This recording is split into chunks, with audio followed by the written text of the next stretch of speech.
Miidangat ning lalawigan sa Misamis Occidental si Congressman Bong Tibis, TGP Party List, aron sa pagpangapod-apod og cash assistance sa Tau Gamma Pi Fraternity. Kagahapon sa hapon gihimo ang pagpang-release dinhi sa dakbayan sa Osamis sa mga cash assistance ngadto sa mga beneficiary sa Tau Gamma Pi Fraternity nga gipahigayon sa Osamis City Gymnasium mga launa ang takna sa hapon ug karong adlaw adto na usab sa Oroquita City pangapod-apod ang cash assistance sa mga Tau Gamma Fraternity nga mga beneficiary.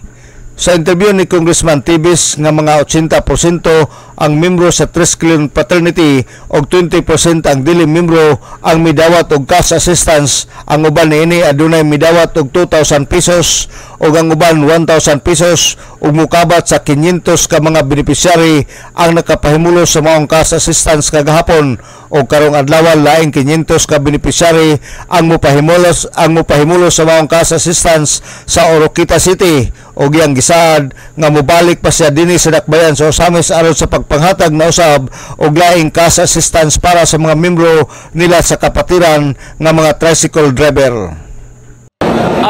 500 po ang beneficiaries natin dito sa Osamis at 500 din ang bibigyan natin doon po sa Oroquita. Yung iba dyan ay take 2,000 o 1,000 pesos. Yun ang mabibigay natin ngayon. Naipangako ko, magbibigay pa tayo ng tulong sa mga branch insist namin sa mga hindi mga miyembro ng aming kapatiran ng tulong through AKAP program. Pangkabuhayan program through AKAP is 3,000 pesos each ito. Ibig sabihin, yung mga tricycle driver, yung mga fishbowl vendor, tutulungan natin. Babalik ako rito, kaya nga ang magiging beneficiaries naman nito ay mga nasa 500 ulit.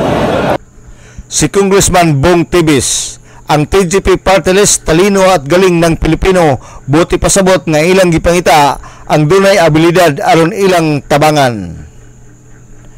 Alang sa DXDD Radio Kampana, ang radyo sa simbahan, WD45 Dudong Balgaminto, Danag sa Dakbayan.